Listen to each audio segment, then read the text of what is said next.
like New York. You know, the reputation of the Supreme Team is like the reputation of the Mafia. The Supreme Team was one of the biggest organizations in that time frame in the city. And this goes back to drugs and money. That was Bippy's biggest thing. Bim had this whole Hollywood thing about him, you know, always. Bim is a bigger celebrity than the celebrities. We really about to get into this Bimmy story real quick. My mother, 8 kids in the house. Crazy, like this one body. Middle of the crack era? In the middle of the crack era, so it was designed for me to fail. Left when I was like 4. Nigga was a parachuter. He jumped on planes and shit. Oh, you know? wow. Yeah, so he came home and he had no job, he had nothing. So he got into drugs. You know him and went down south. And they burnt his ass up in a trailer. Wait, hold on. Wow. I need to get he owed him money. He started fucking with drugs and all that. He was selling it, he was using it, selling. You know, you can't do both. Mm-hmm. So he ran up a tab and they located him. How the fuck they found him? I can't even tell you, man. We ain't had no internet back then. The mob found anything. They burned him up. He died. Yeah, he died. He killed him. Well, man, that was that's Bimmy, man. He telling this story, and essentially he says he lost his dad when he was young, man. Apparently, his pops left when he was 4. And by his pops leaving and not really checking in with the family like that, as he later learned in life, he says that his dad owed the mob some money. And he went down south to escape, to run from that mob, from the guys he owed money. And they eventually found him around 10 years old.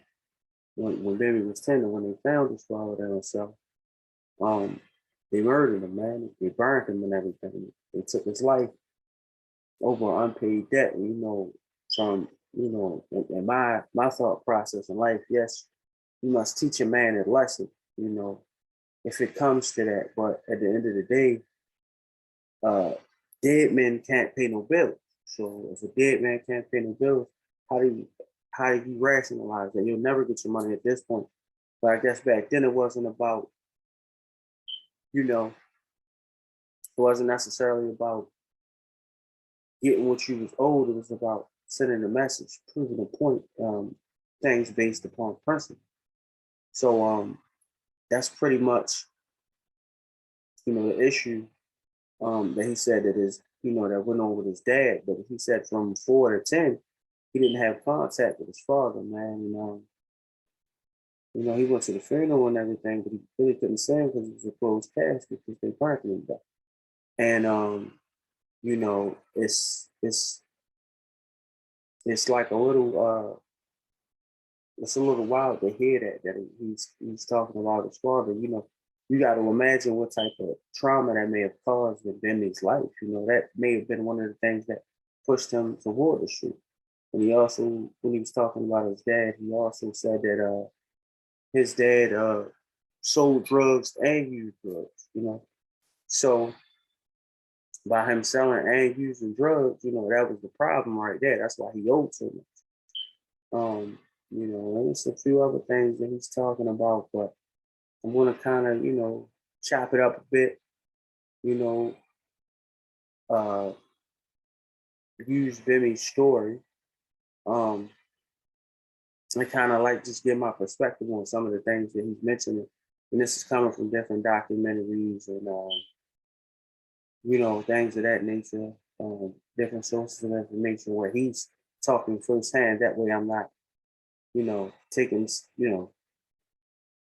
somebody else's words, and using it in my content. So, yeah, man, today we're going to talk about the street. I'm going to start a street legend series. That's just, yeah. Man, it's not that I'm glorifying the streets and into the streets. I just want to know the psyche behind a lot of people getting into the streets because, everybody has their thing that they do or they've done. Nobody's going to be playing in like nobody. So with that being said, even my personal journeys,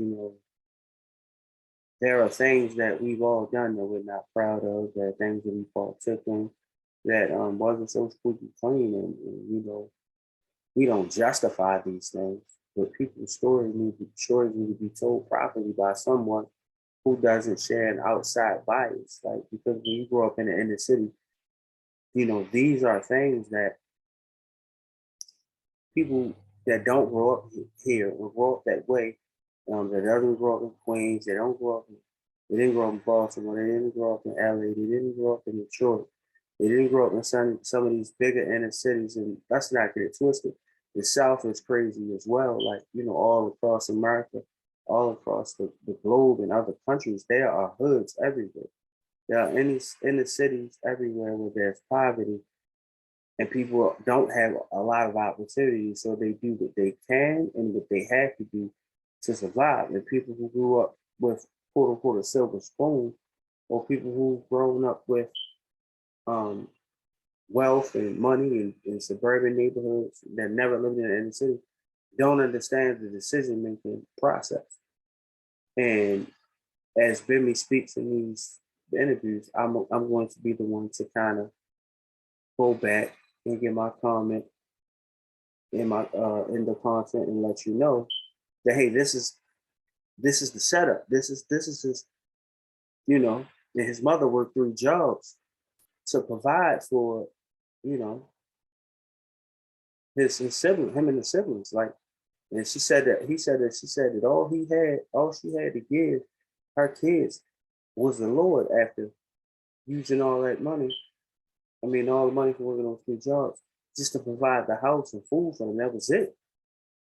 Just the necessary things. So the shoes and the things that they wanted, the clothes, and you're in a single parent household, so you're at a disadvantage at that point.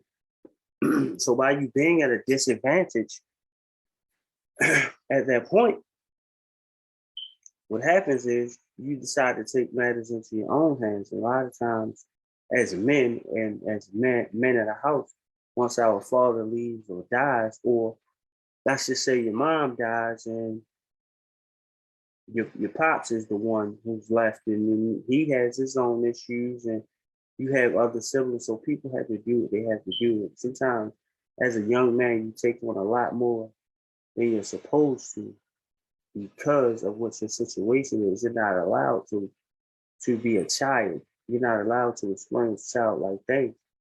So in turn, you mature faster.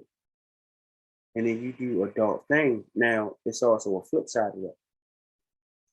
As a person who's always mature and so, serious, it doesn't allow you any playtime. So when you get away from that type of lifestyle and environment, and you're allowed to finally just, go work a regular job, go do regular things, and go be a regular person.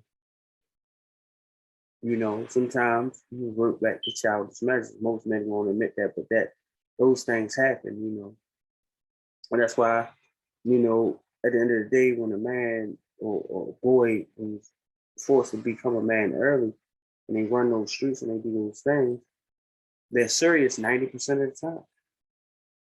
But when it's time to turn up and go out, they have the most fun because they never had a chance to. It's just like if you took a pastor's daughter who never gets outside and you allow her to finally spread her wings. She's going to overindulge and have more fun because she's not used to it. But let's go into a few more things that Bimmy has to say, and I'll be right back with you to speak on these things.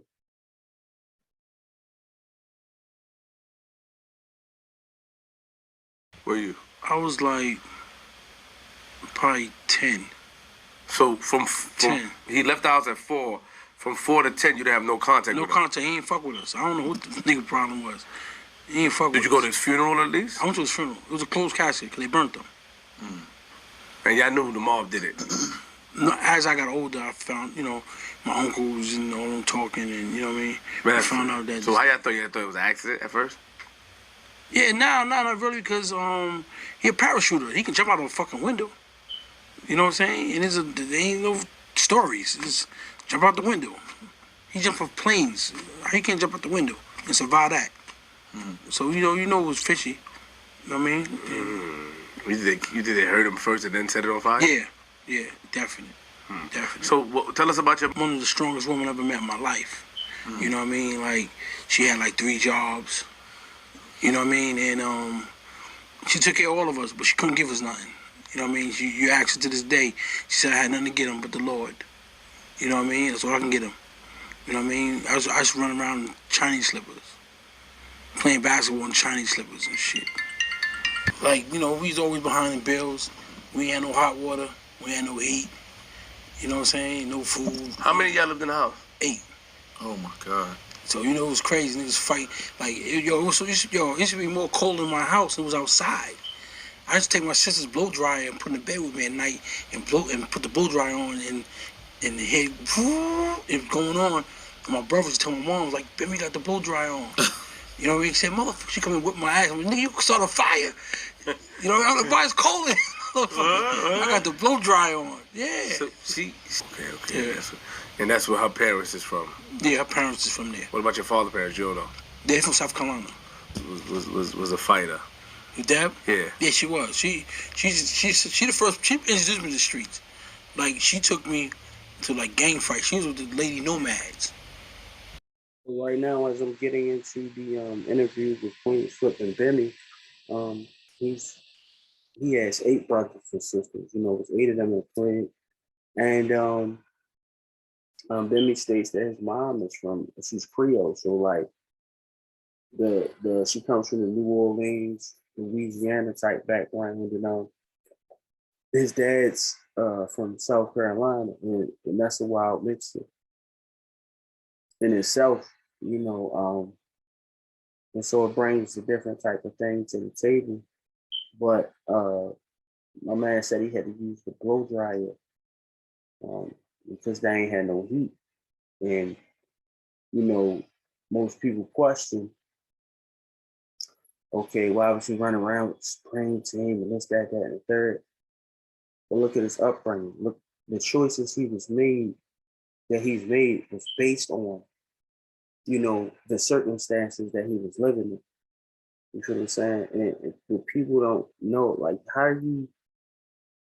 it's winter time, it's snowing outside. You know, picture this, below 0 temperatures in your home. You have no heat, no water. Those are actually unlivable conditions.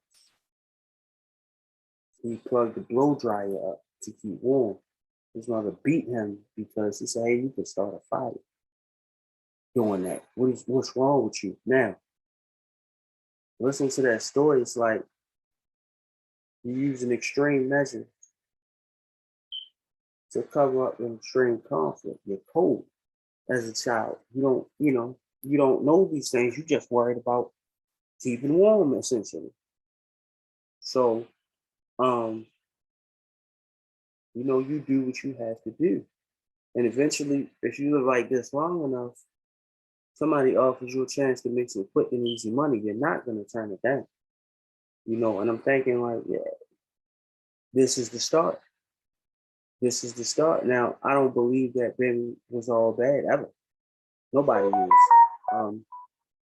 At all in any given circumstance. They're not, you do what you have to do until you don't have to do it. So, eventually down in his story or whatever like that, he started working at Def Jam. He was around Run DMC. People get Bimmy mistaken with DJ Hurricane. But when you look at that and you think about that, this is a person who's not necessarily, I'm going to stay in this lifestyle, this criminal element, I'm going to continue to do these things. No. It's a man who's like, hey, I'm determined to get out of this situation. So once I get out of this situation I'm in at home,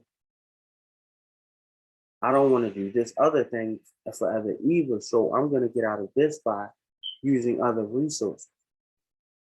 And back in the 80s and the 90s, for people that was in the streets, it was a lot of money. It's not like now where it's all dried up and oversaturated. Everybody's doing the same thing. There was a lot of money out there.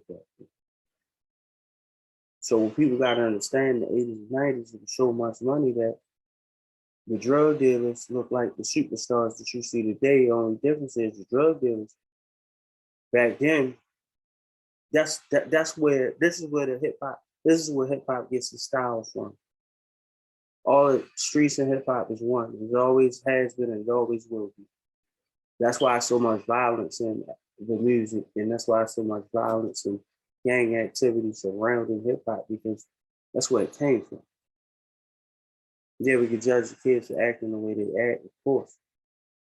Because now it's so easy and in so many ways to make money. Look at YouTube, look at Instagram, look at Facebook. There's so many resources outside of just having a regular everyday job that you don't necessarily need to do those things. Now it's the cool factor, it's the wild factor, it's the living on the dangerous side, and I don't think that decision making is very valid. But when you look at somebody like Bimmy, you look at some of these older guys that are in their 40s, 50s, 60s, who chose that lifestyle, it wasn't this many opportunities. So the choices were less or not to say that it's, glorified or, hey, well, they made the best, so we're not making excuses. If you choose to be a criminal, in which most cases, when you choose that lifestyle, they come with consequences and repercussions. Everything does, to be honest with you. When you sign your name up for anything in this world, it's gonna come with those good and bad. And most people who were in it back then knew exactly what the consequences were, and they were willing to take those risks, and they still on that. And that's the ideology of, the street cats from back in the day. You know the rules. You know what game you play. It's like when you sign up for this industry, you understand that it comes with a certain level of politics. These things are going to happen. You understand that these things happen. Point blank, period. But I'm just giving you the psyche. This is the mindset of the person. This is what he's stepping into. This is the situation at home. This is why he's doing what he's doing. This is why he has done what he has done. You get what I'm saying? And this is not about the entire Supreme team. It's about this one individual. So now we're going to continue with this, man. We're going to continue.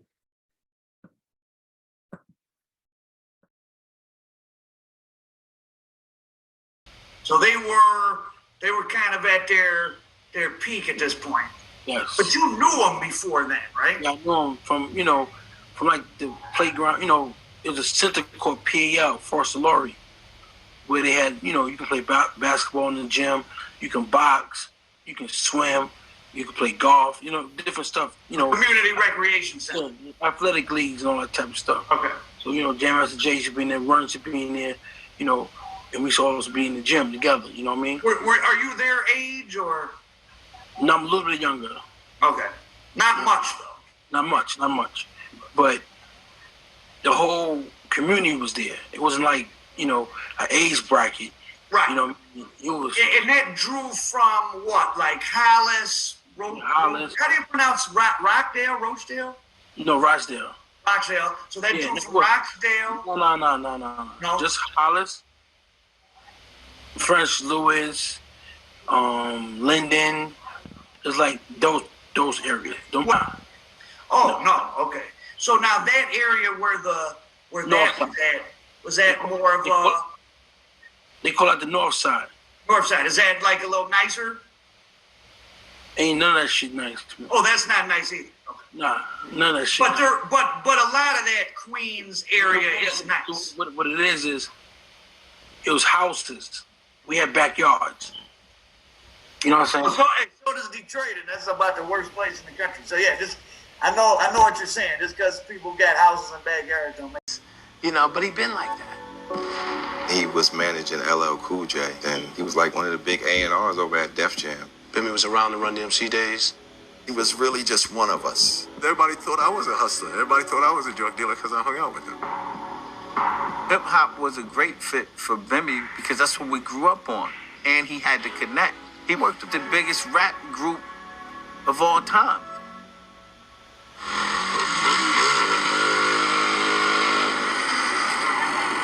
What? I'm gonna fight this girl. I said, fight what girl?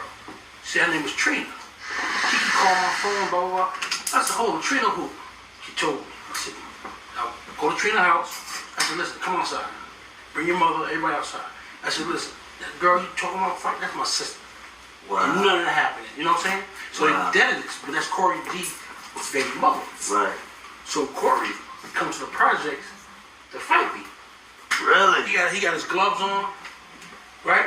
So now mind you, security, everybody downstairs. This is a whole summer. Wow. So I'm standing there, everybody there. So he said, yo, who Bimmy? So niggas looking like, you know how it go, nigga. Right. What's up? He put his gloves on. He like, the horse look at me. Now horse is the young nigga that get on the young niggas. So he looks at me, wait for the signal. I'm looking at him like, I said, what's up, man? So we start talking. So after we start talking, he start working for me. That's why he said he went and got a little something for me. Went on 109, got the street pumping. He got a lot for me, because we got real close. So then after a while, years later, I'm telling him, I moved to Atlanta. I'm on the run, so I go to Atlanta. Right. I say, yo, come down here with me. He said, I'm coming. I said, yo, Corey, niggas ain't scared of you. Come on.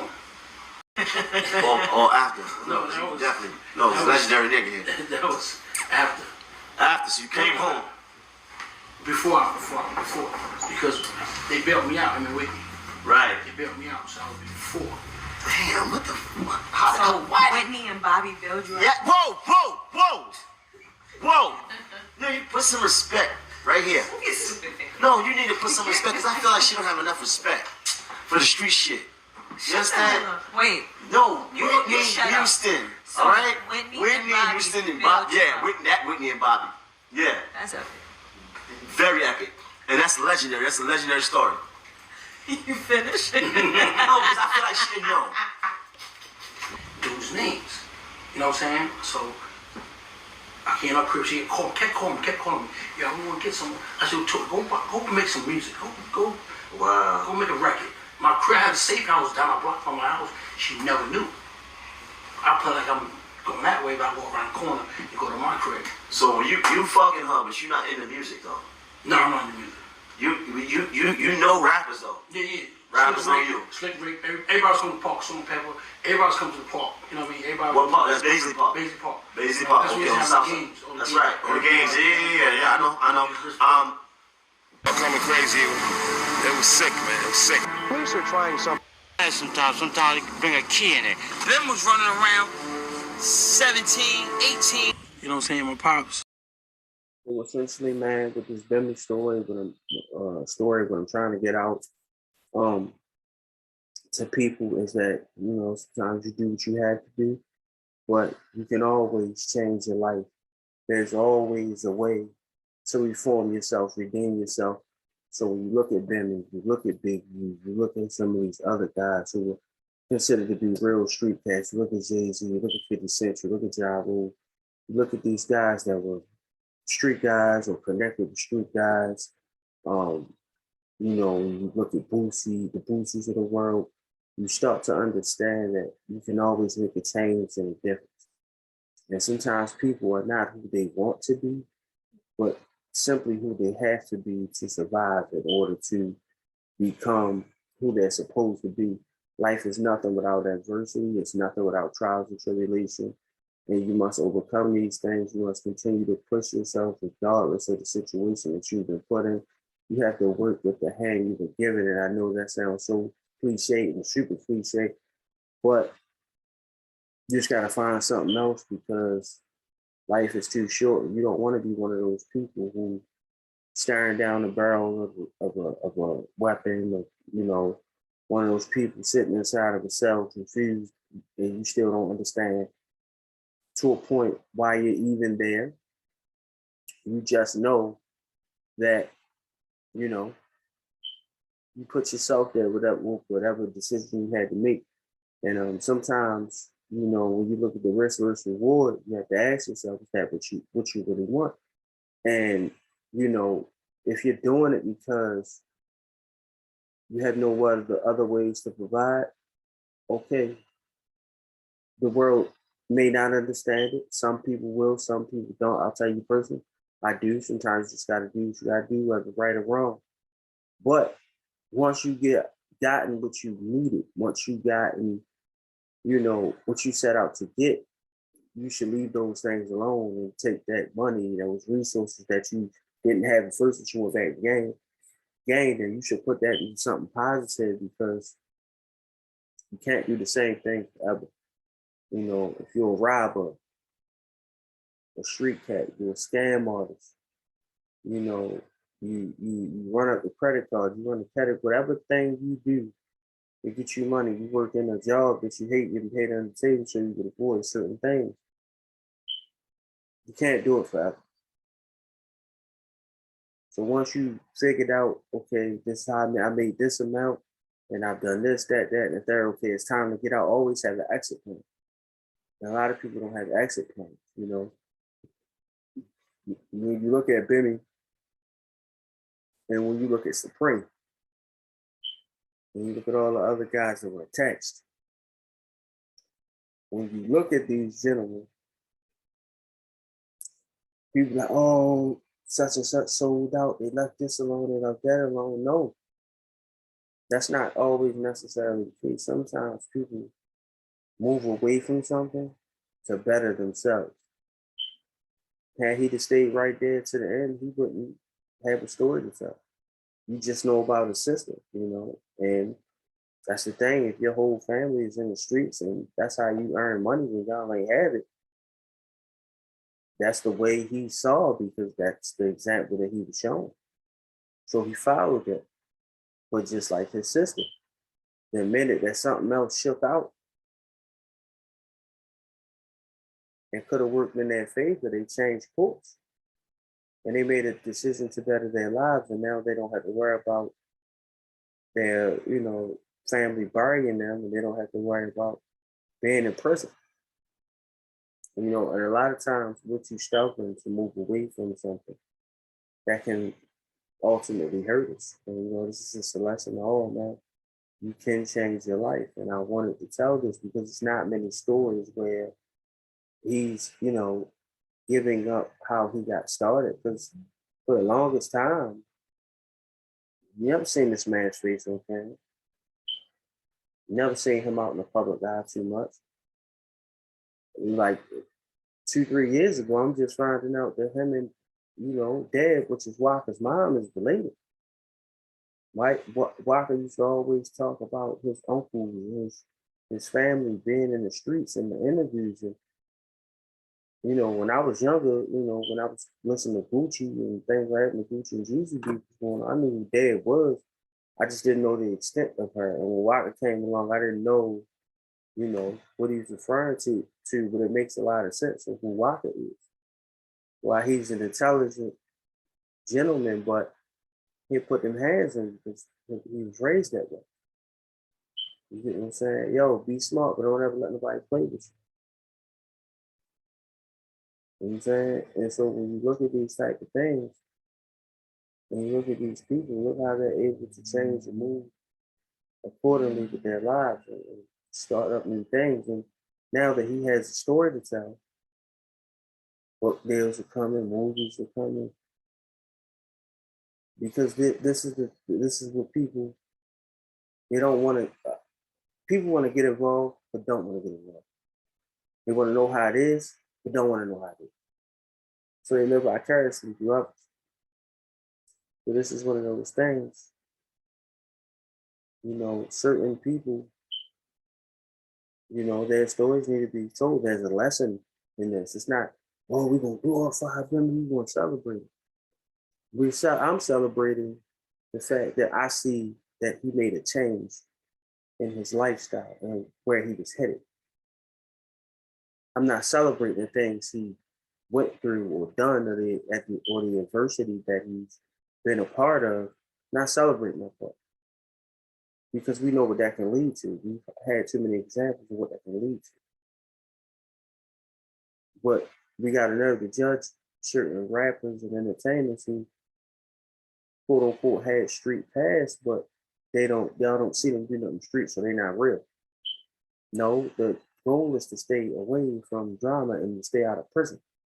So y'all would say online, oh, he had sucked because he did this, that, and he let this person do that, but it's not that simple because they already know there's consequences and repercussions behind each and every action. So when you make a decision, it's for real. Those consequences sometimes are deadly. They are life-altering consequences. If somebody do something to you, and the internet tell you to slide it, you was already thinking to slide. People will slide on the person, because that's in your nature. That's what you're supposed to do when somebody plays with you, right? And you slide on that person. But you were emotionally driven when you committed this crime. So now you killed this person, you went too far, you get caught up. You get caught, you go to jail because you were sloppy, because you were emotional, right? Then you do your time. The first thing everybody that's told you to slide the first time is gonna say, oh man, he dumb, he blew it, or she blew it, he threw it all away. And you never even had to react because you're in a different stage of life, you're in a different state of mind. Everything don't call for a reaction, not a direction. Because there are private conversations that should be had. My people get judged your people, my lawyers will touch your lawyers. Hey, that's definition of character. You on the internet slandering my name, I ain't gotta pull up a punch in your mouth. Yeah, as in the street, now you don't go to court, you don't tell the police. But at the end of the day, when you're a 40, 50-something-year-old man or woman, sliding on somebody is not an option when you got kids or grandkids. And you are the sole provider of generations of your family. It's not smart. It's more calculated. Let's just say if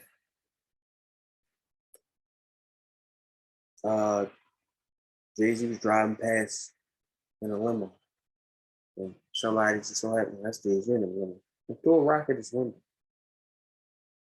As 51, 52-year-old man, he jump out that limo and do something to that guy. Without thinking about, oh, I got bodyguards and this, that, and third. He's going to get caught for one, he's high profile, famous. People know him. Okay, like, you can't be the same person at 50-something years old that you were when you were 21. It's impossible. And if you are, you have a serious problem. But salute to Bimmy, salute to the world, salute to all parties involved. This is Jim's TV. I invite you to like, share, subscribe, hit the notification bell. It's Jim's TV 87 every out.